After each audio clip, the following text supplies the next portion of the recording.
are back. Good morning, everybody. Daniel Allison, the average dude. Welcome to Facilities Management Focus. We do this every single week. Myself, my co-host, Stormy Friday. Good morning, Stormy. Good morning to you, sir. And we always have a great time getting an opportunity to talk with facility managers across the area. And did you have a good week this week, Stormy? I did. We were out in Omaha, Nebraska for the Berkshire Hathaway stockholders meeting, which we have gone to for quite a few years. And it's really always an amazing thing. I think they set a record with 19,000 people this year.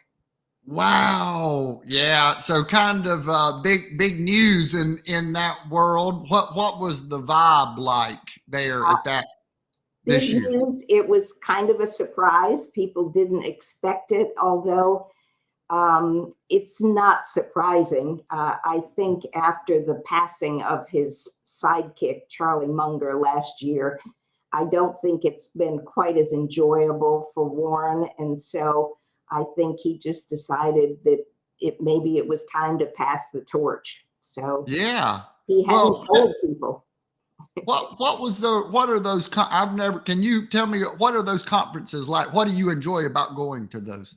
A couple of things. One is they are major productions. They always have, at the annual meeting, there are a lot of people there, and Charlie, or this time last year and this year, he and his senior people answered field questions for like 6 or 7 hours. I mean, it's straight, and he dispenses his advice. So that's fascinating.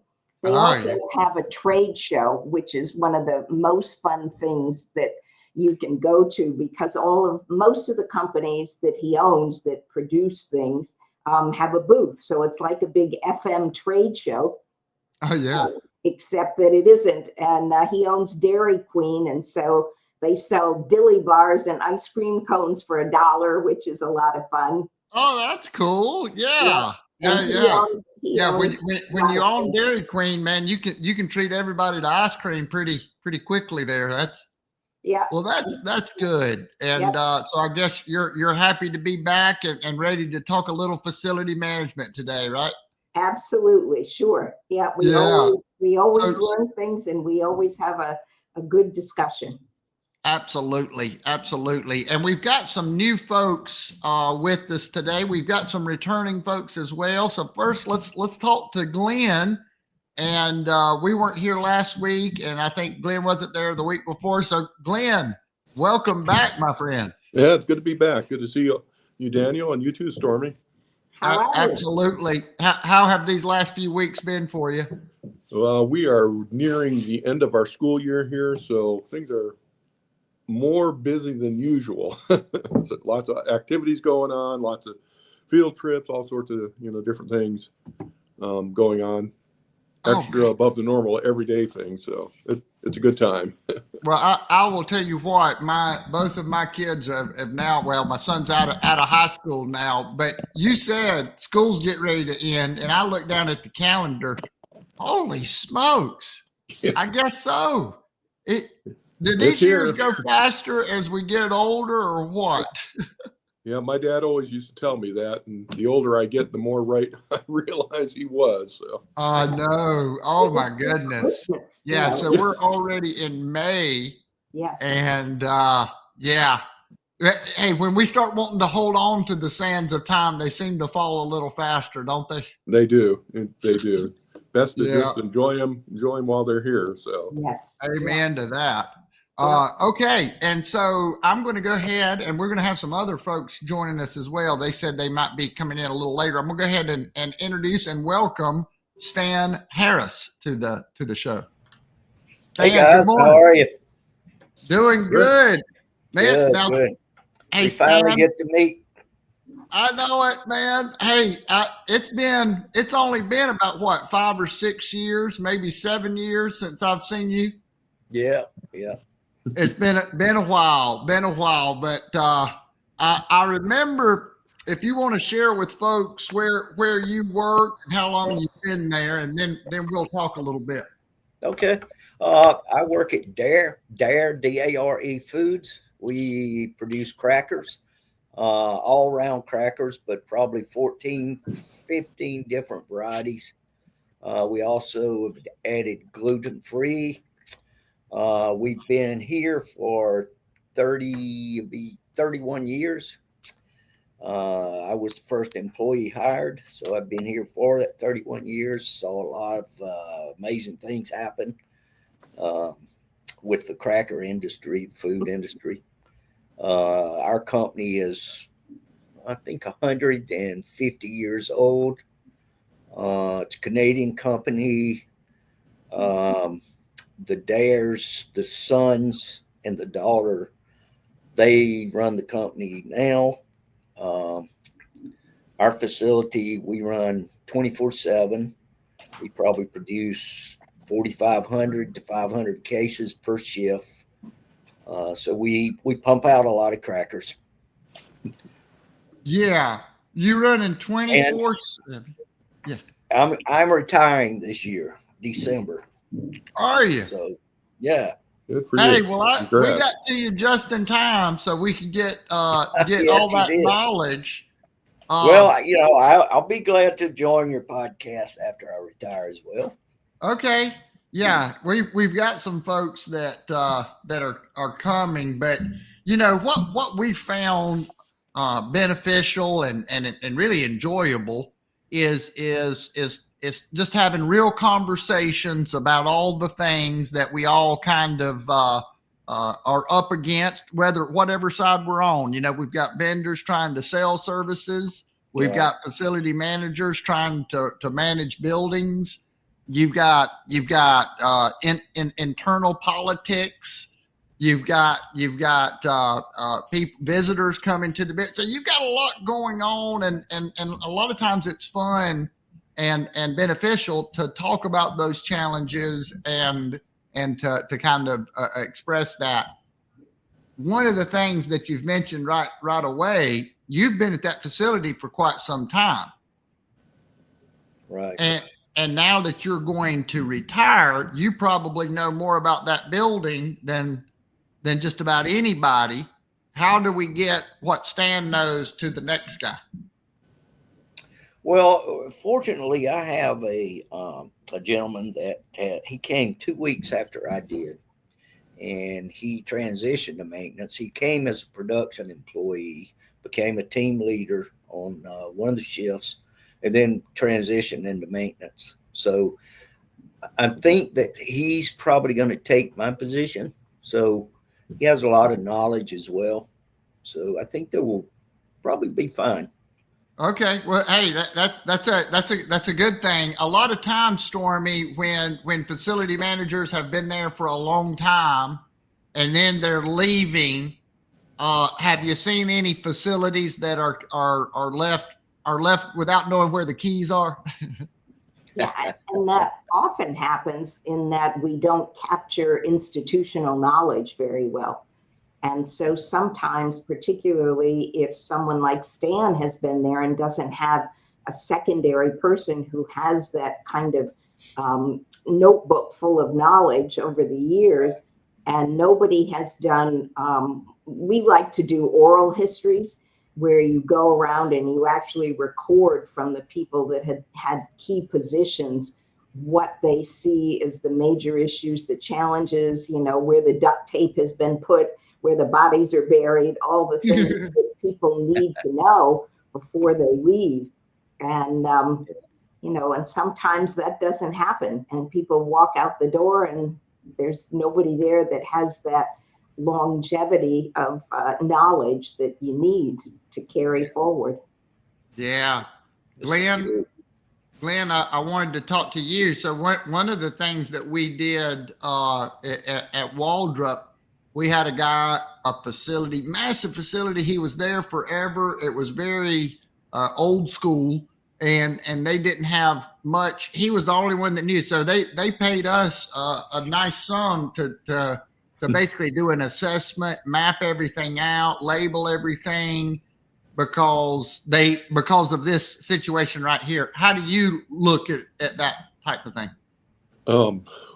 I had a similar situation when I got here. I did have about a year and a half where I was just, a member of the crew. So I kind of got my feet wet that way. I'd been attending church here for a very long time before I started as facilities manager. So there was a good bit of catch up. We had over the years, we had a business manager who passed away unexpectedly, and a facilities manager who got sick and had to retire unexpectedly. And a couple of things like that happened. So it kind of exacerbated the problem somewhat. So one of the things I determined when I stepped in is, okay, we got to figure this all out. And just recently we discovered something that we required to do, kind of a government regulation type thing that just ended when both those gentlemen passed away. No one else was aware of it. No one else was, up to speed on what needed to be done. So we're playing a little bit of catch up now, but I'm making sure to include one of my guys in on that process. Plus, we're going to keep it all documented in our CMMS so that, 6 months from now, if both of us happen to be gone, it's popping up in somebody's email. Oh, you got to do this particular thing and have this done to stay compliant with this, which should prompt, okay, what at the very least prompt where to look to find those things. So it can be a huge problem, just from the practical day-to-day side to, some of the bigger compliance things that we have when that stuff's not well documented, well shared, and well understood by, several individuals.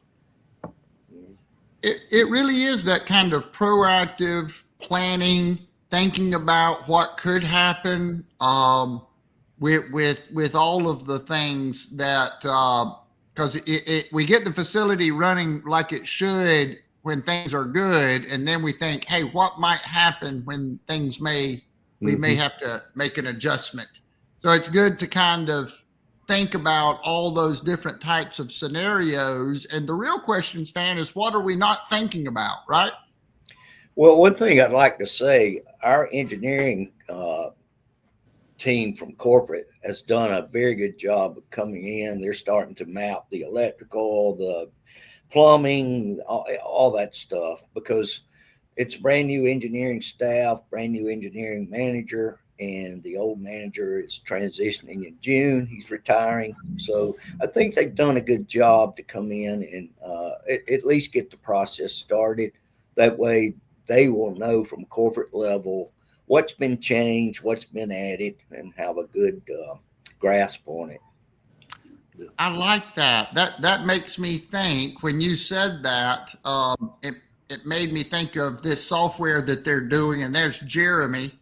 Well, I had Jeremy to the program as well, but they've got this software now where they're doing the 3D imaging of the inside of a building. And this is pretty granular, and they set that up and it kind of spins and takes different measurements. Are you familiar with that? Would that be a good application for what you guys are doing there? Is that what they're doing? I'm familiar with that, but they're not doing that. They actually have got contractors to come in and they go through any drawings that we have. If we don't have it, they'll go out and document it. They've labeled panels and things like that. So yes. I expect they will make a full set of drawings because there's a lot of things that have changed since the building was constructed. And we got new machinery and things that we didn't add on the prints, existing prints that need to be updated. And that's what they're doing. And they're doing a good job at it, I have to say. It's I think nice it will be fine when I do leave. Yeah. Oh yeah. Yeah. Looks like they're going to miss you, but they're going to be well prepared, I think. Yeah, that's right. And I'm always available for triple time. Hey, the first day of retirement, your phone's gonna be ringing off the hook, Stan. Hey, let's talk a little bit, Glenn, about that. I wanted to get your thoughts on that 3D modeling and those types of technology, and we'll pull Jeremy in on that as well, and Stormy. I'm familiar with it. We are in the process of designing plans for a building remodel coming up, and several of the firms we talked to offered that as a service in addition to. I think it would be a great thing, if you weren't anticipating a big remodel where you needed plans anyhow, to have that done, and I probably would, if we weren't anticipating a remodel on this one particular building. Things get moved, things get adjusted, and maintaining those as-built plans, it's cumbersome, especially if you don't have, people readily available to handle those things. But it is, critical when you're trying to figure out, where to turn the water off because you got a big leak or something, Right. where to find all those things quickly. So, what we can do internally here on our management system, we're making notes like that. As-built are a must. We don't close a project out until I have the as-built. So, all those things are very, very important in the long run. It makes me think my brother-in-law, he actually moved into the house that I used to live in. So my sister and my brother-in-law moved into the house that I used to be in, and he did a model of the house because he's the kind of person that will break down everything and wants to see it, Yeah. And I tell you what, man, when he showed me that, I thought, wow, I lived there for 5 years and didn't really understand it. It's like, it really kind of, oh, wow, that's what's going on behind there. And so I could see how something like that could be valuable, because really being able to take in the entire building footprint and everything that goes on within it, it's kind of a big deal, isn't it, Stormy? It is. And it's pricey though. It's expensive stuff. And so I think it's important to start with the basics. And as Glenn said, and Stan, you have to have the as-built and you have to maintain them, because the 3D modeling is quite expensive and it's sometimes difficult to sell internally unless you're doing a huge build out, or you're going to do new construction or something where you can really justify the cost. The other thing I kind of wanted to go back to, Glenn said something that I thought was interesting about, what happens when you don't maintain your information. One of the things that we see all the time is that there are federal regulations and federal submissions that perhaps somebody who's been sitting in a corner office for a very long time has been tracking and taking care of, and then that person leaves and doesn't hand over that job to anybody else. And things like, vehicle tracking and fees and all the kinds of things that have to be submitted can go by the wayside until all of a sudden you're looking at costs in arrears that nobody has taken care of. So I think that's important too. You have to track what you have to submit, whether it's federal, state, local, county, whatever, and somebody needs to have a record of all of that. Yep. Agreed. Absolutely. Jeremy, I'm gonna see if Jeremy's phone is do we have good? Well, I called on him at the wrong time there, but I tell you what, I wanted to talk a little more about your facility there, Stan. So it's 30 years old. Yep. I think you said 30, right? 31. 31 years old. And so take me through some of the challenges with an aging building that you guys have had, and let's just kind of, I have some other questions along those lines, but I'm curious to see what comes to mind when you think of major things that have come up with it. One of the most major things is the roof. A roof, it doesn't last for 30 years. No. And Y'all have a gravel roof, don't you? yeah, we're going away from that. We're going to the I can't think of the technical name, but doing away with the ballast and going with the white roof. Yeah, the rubberized membrane there. Yeah. Yeah, TPO. we did half the roof, and that's the challenge. I mean, getting the funds to do the whole roof. Sure. Oh, well, we only have enough funds. Let's do a quarter this year. Let's do a quarter next year. Let's do half, and then we'll finish it up in 4 or 5 years. Well, then, do you get all the leaks? Does what you put on there, does it start to leak then? That's a big challenge. We've had to put up tarps to catch water where we have leaks. But we are scheduled, I think, in 2026 to do the completion of the roof. But the roof is, I would say, a major challenge on any flat building with a ballast or non-ballast. Well, I want to ask Glenn and Stormy to kind of comment about roofs and anything. Glenn, you've got several buildings there and roofs. Yeah. What's been your experience? We have done a lot of roofing here since I've been on board. A lot of our roofs were ballasted roofs. We have a few standing seam metal roofs around, but most of it was ballasted tar and gravel. Being here in the South, I was, of course, considering something for better energy efficiency, in our case, cooling. So, TPO came right to the top of the list. Yeah, TPO. That's what I was trying to think of. Yep. We've loved it. It's been great. But there's all sorts of considerations that you have to take in, if you can add more insulation. And fortunately, we've been able to add a little bit more as we went, got rid of the gravel and left the old fiberglass portions of it there. Mm-hmm. It does make it tricky to track down leaks if you have a leak. Yeah. I think the critical thing is finding a good contractor, someone who you can count on and rely on. The first contractor I used, it was like pulling teeth to get them to finish. Ended up having to almost strong arm a little bit. Fortunately, one of the members here at the church is a builder. He was actually building a big home for one of the, I think he was a CFO, and we just couldn't get him to come back. And he finally made a phone call and explained our plight to him, and all of a sudden they were on it. So you hate to have to do that, but called in a few of those favors. I've since switched over to another contractor, did a section of the roof for us, did a great job, on schedule, on time, all those things. The next section they did went horribly wrong. It was right in the summer. A lot of work gets done in the summer here.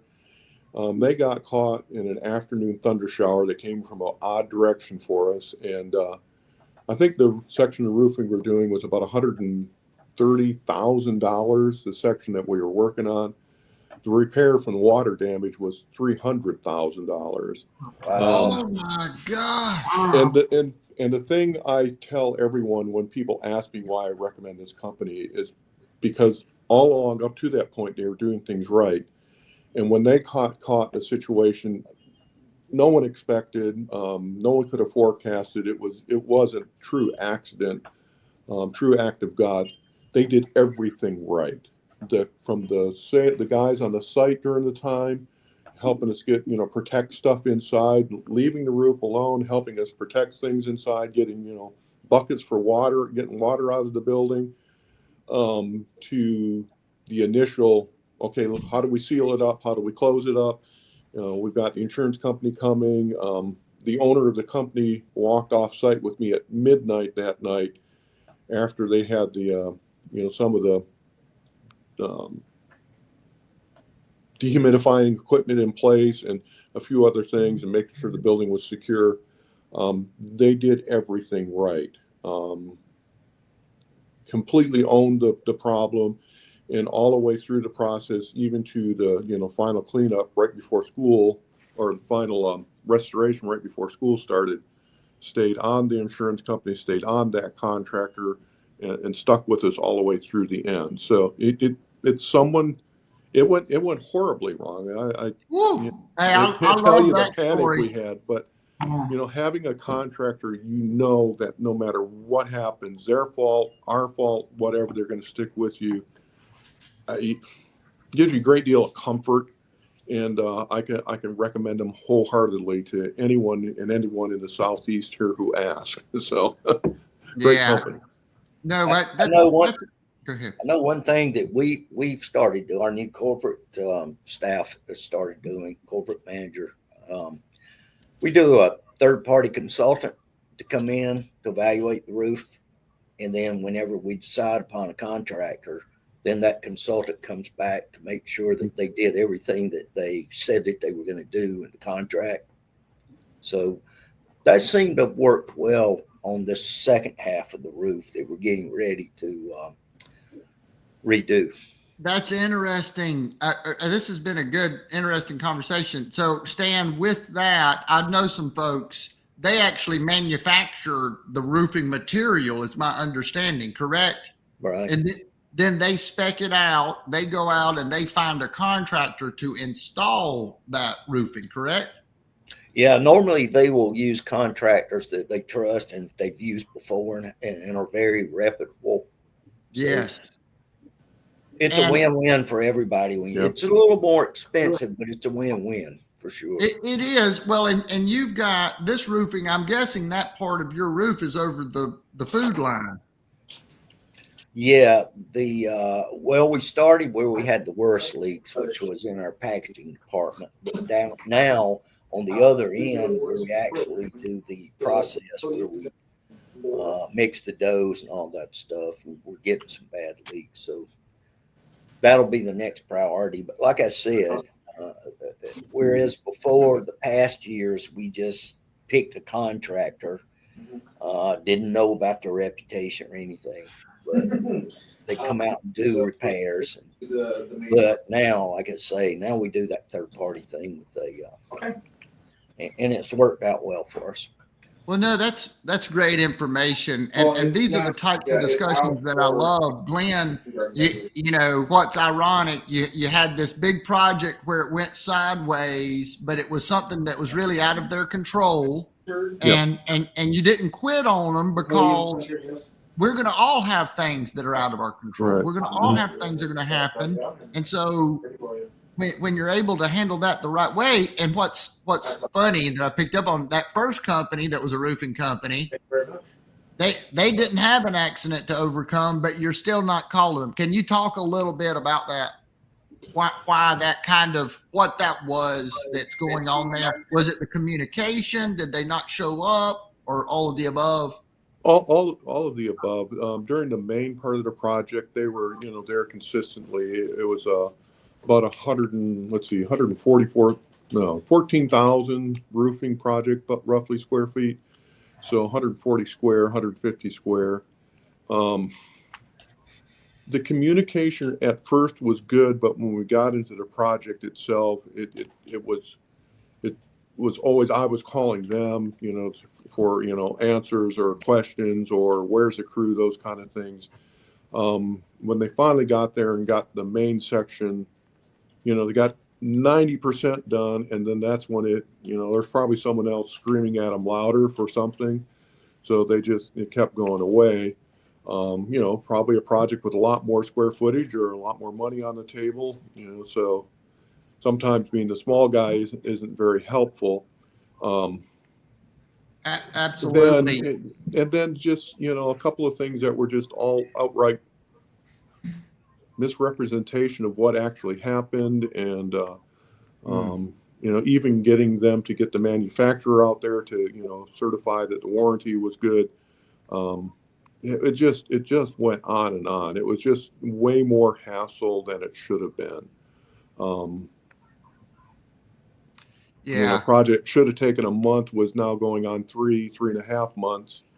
And, until the CFO got involved, they'd send one guy out. Well, that's not a crew. And one guy is hard to do anything 50 feet in the air when he's got to go up and down, 2 sections of roof to get there.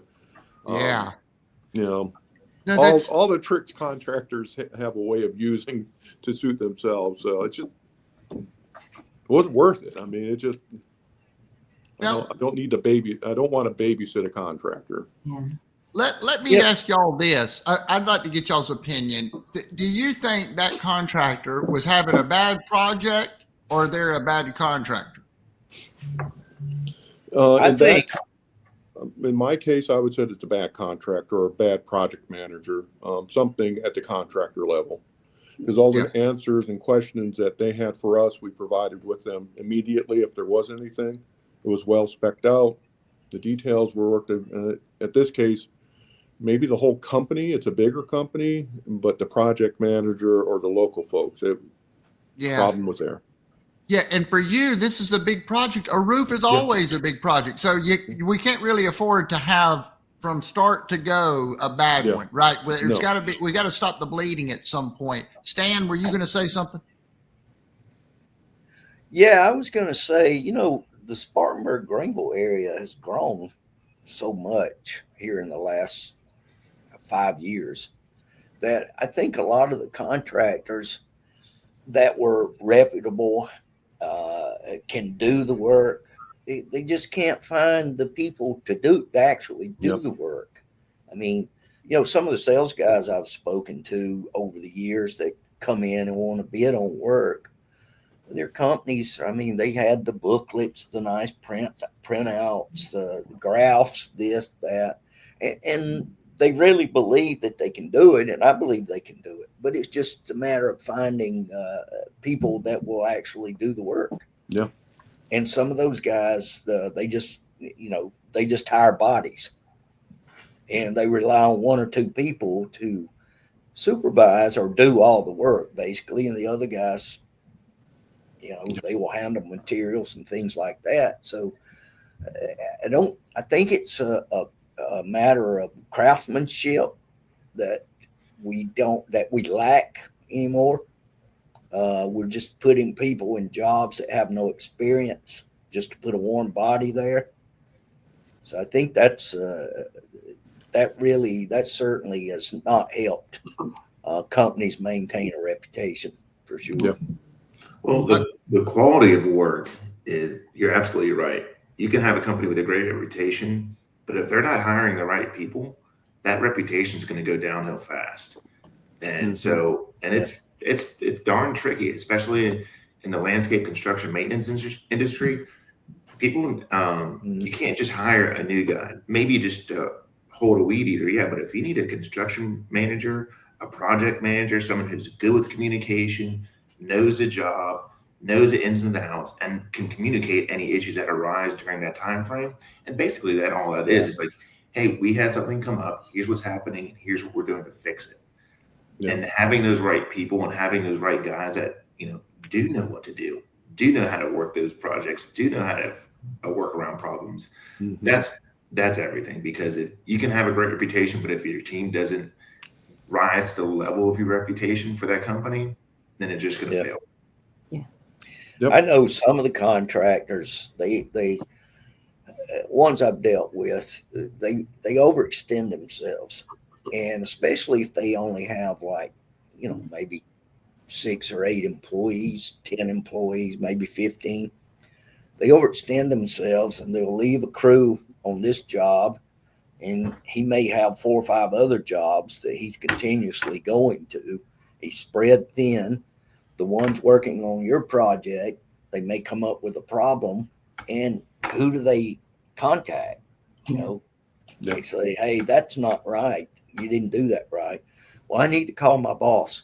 And you wait 2 or 3, 4 hours, 6 hours, sometimes a day for him to come over to take a look at it, see what's going on. So I think overextension is a big thing. And like I said, you can't find quality employees. Yeah, I would agree with all those things.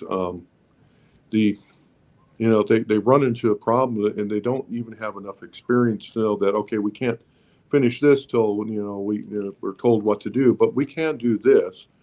So the next thing you know, instead of doing the next thing, which they really could do, and especially anyone with a lot of experience in that kind of thing would understand, like there's other things you can do.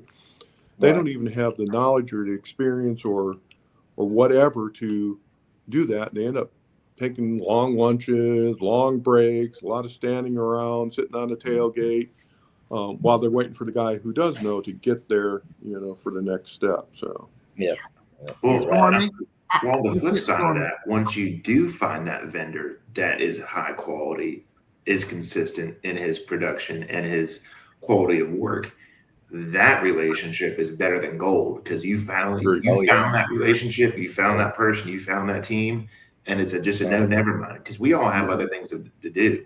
So if I hire you and you're the guy that actually does a job and stands behind your work and the timing is there, the communication there. If you have an issue, they're very responsive. That relationship, you're like, we're married Yeah. together. We're not going anywhere. We're a team now. That's Yep. gold. Yeah, and I've gone that route over somebody that underbids that person, because like you're exactly right. When you have a good reputation with contractor, you know that it's going to be, the job is going to be done. It's going to be done correctly. A lot of these guys I know personally. I have their phone numbers, their cell phones. I can contact them anytime, and relationship is what it's all about with contractors. Well, yeah, You have to be in bed with each other, that's for sure. you have a job to do. We all have jobs. We're all extremely busy. It's not just the roof. It's not just the HVAC system. It's not just outdoor maintenance. There's a million other things that you're dealing with that no one else knows about. So when you have one issue arise and you got that guy that call that will do that, that's that one call I'm going to make. I'm not going to worry about anything else. Absolutely. And screw it if someone comes in to say cheaper. No, sorry, that's not about cost. I can pick up my phone and that guy will be here in 30 minutes. Yep. Hey, And when you find a company where the employees of that company treat you the same way that the owner or the big guys, the CEO does, you protect that relationship. I mean, at all costs. At all costs. For Yeah. sure.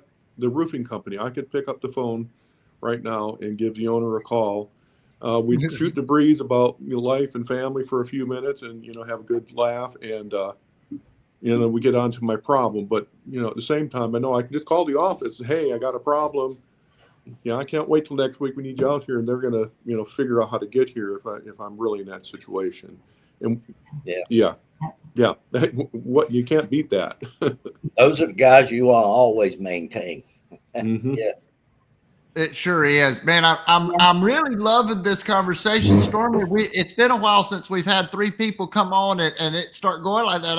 I love all of that. Stormy, what did you pick up on? I think one of the things to just kind of piggyback on what everyone has said, not only are they having difficulty getting quality help, but companies don't put processes in place anymore. And how do you handle certain things? And so many companies just don't spend the time, even with these folks that may have experience elsewhere. This is the way we do things at this company.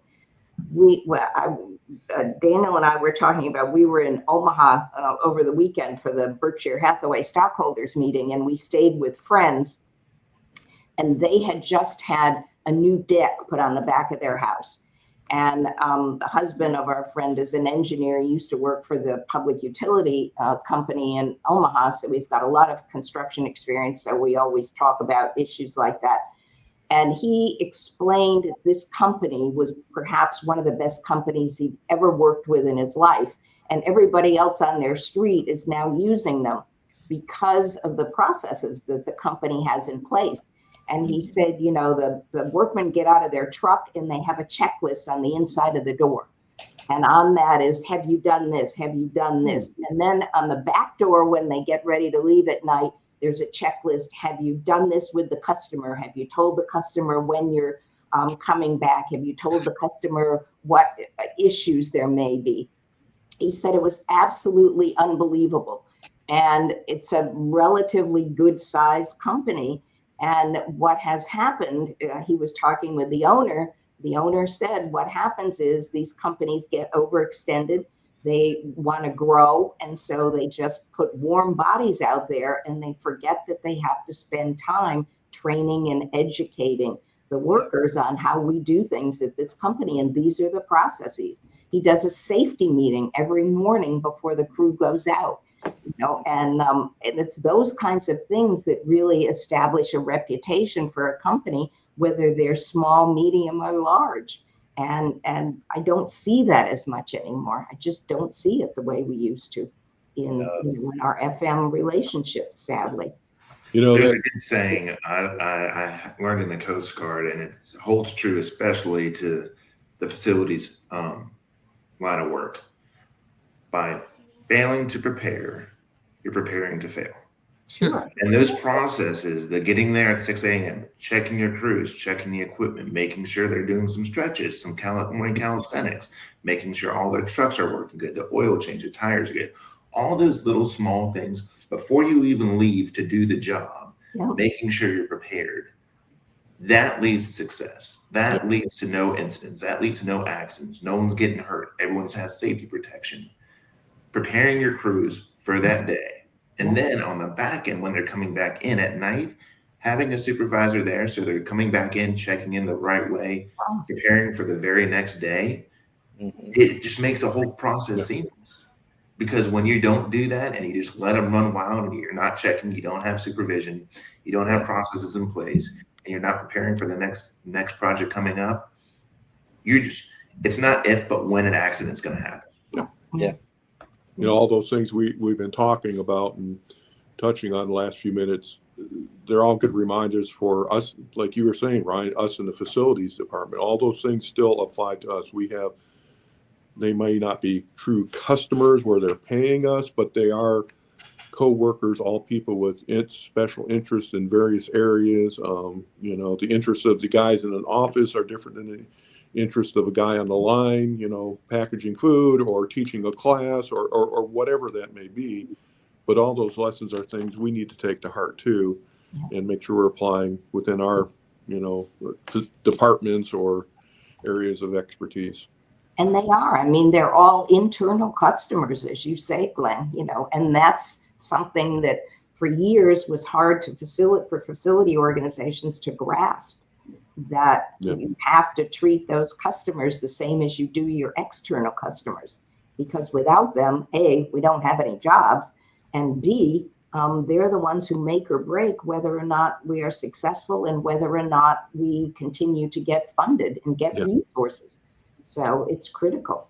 It is, definitely, and it's a good reminder to all of us that, you know, that we're not the center of the show, more than likely, in, you know, the places we're involved, but we're critical to the success of the whole, you know, whatever it is that we're doing, whether that's a business or a church or a nonprofit or you know, government agency. Sure. You know, we're not the main thing, and keeping that in focus sometimes is hard to do. We're good with the things, not so good with the people. Always, I think the things are easy, people are harder. Yeah, that's the truth. You know, something that someone said, you know, these processes, these systems. I remember a story about John Wooden, the basketball coach. His first day of practice, the first thing that he would do and teach, how to tie your shoe. How to tie your shoe, because he wanted it done the right way. And so he had everybody, because he said, I don't want to see a player messing up because he didn't tie his shoe or having it to tie his shoe or stop the game. So every day we're going to make sure that we tie our shoes this way so they don't come undone. And I think that's what that is, right? It's these little systems and processes so we can eliminate things, silly mistakes. And it's a thing of beauty. When we see a great company like Stormy is talking about, I don't care if they're building a deck, doing landscaping, doing HVAC, doing roofing, janitorial, you know, when they're on their game, you can see that they're on their game. Can't you, Ryan? 100%. And it's doing the small checks and balances, having those processes, like Stormy said, in place. But it's also one of the biggest frustrations about keeping people, retaining people, and growing people, having a training culture within the company. So the guy who is the new guy can learn the next guy's job. And because if they want to grow and learn, they want to develop themselves and build their career, they're not going to want to stick around if they're stagnant. If they're not getting those opportunities to move up, to perform better, to do more, and because sometimes, I mean, everyone's seen it where there's a really good crew but they're a really good crew together, and they're not going to train those other people because they're not in that market, right? They're not in their cool guy crew. Those guys are like, hey, we want to learn, but Jose or Alvin is not training me. I've asked several times, and they're not giving me any opportunities. So sorry, I got another job over here because I got an opportunity to move up. So making sure you're taking care of your people internally, giving them those opportunities, training them to do that next job, because God forbid that one guy can't make it today. Well, hey, I got another guy who's ready to step in that shoe. That's And I love that. Teaching is a great way to learn. Don't you think, Glenn? It's when we teach something, we learn it better ourselves. Definitely, right. without a doubt. And I think a lot of that's even compounded more in a smaller organization like myself. I've got 4 full-time guys, and really the only true advancement that can happen is when I retire or something happens to me. So making sure that they have the training and the opportunities to expand their skill sets and exposing them to different things within what we do here, I think becomes more critical along the way, especially as they get a little more confident, they get a little more experience, those kind of things. And it's a natural thing. You want to see people want to grow, and it can be tricky in a smaller organization for sure. It frees you up to do other things too. Yeah. Mm-hmm. Yeah. It does. Absolutely. Yeah, that's never a bad thing. Stormy, do you have anything before I bring us up another topic here?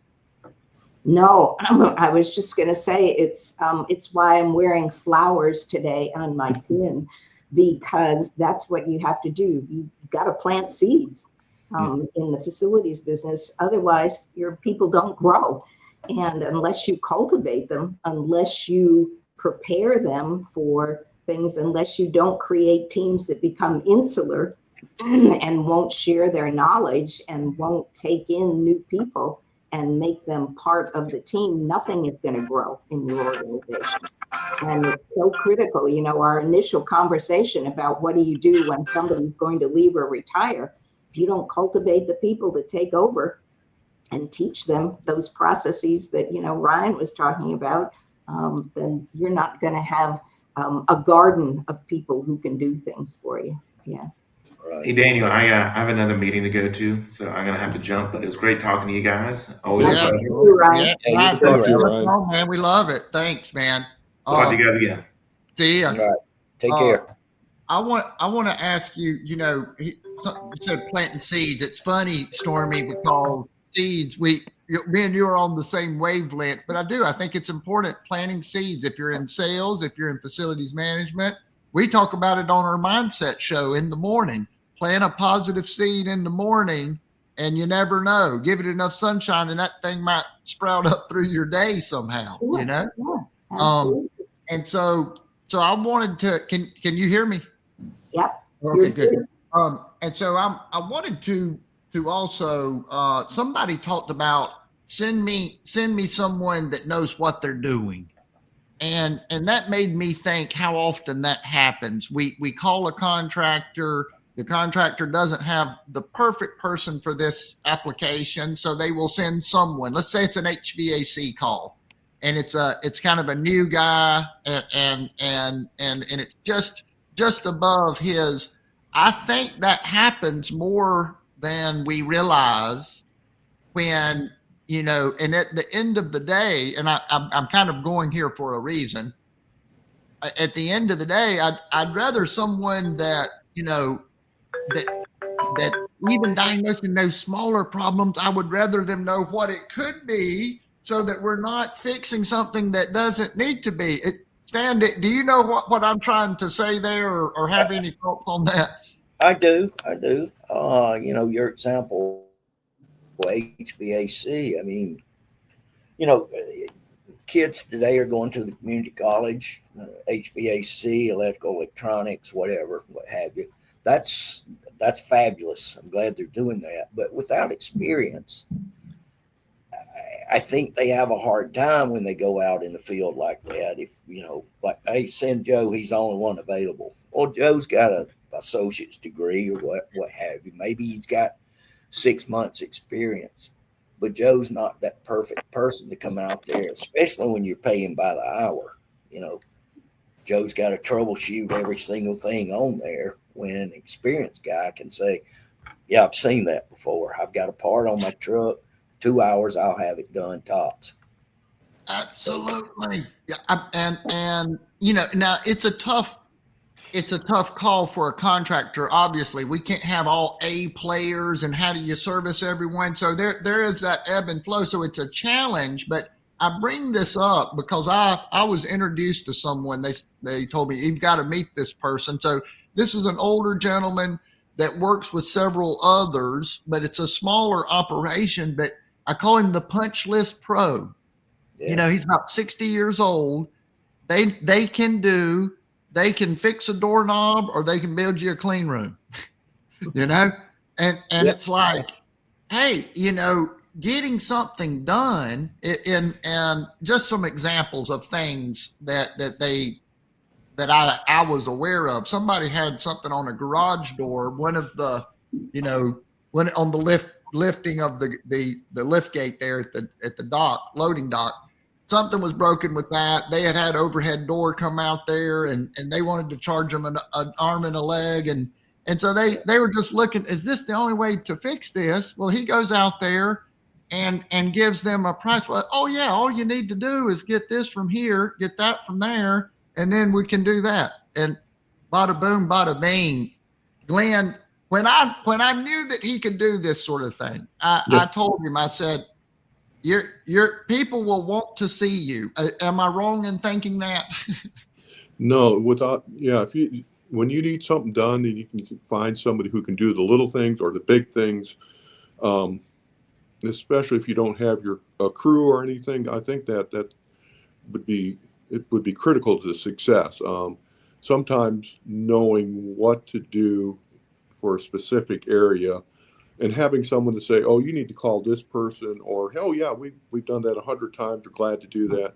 We can be in and out, whatever. That's highly valuable.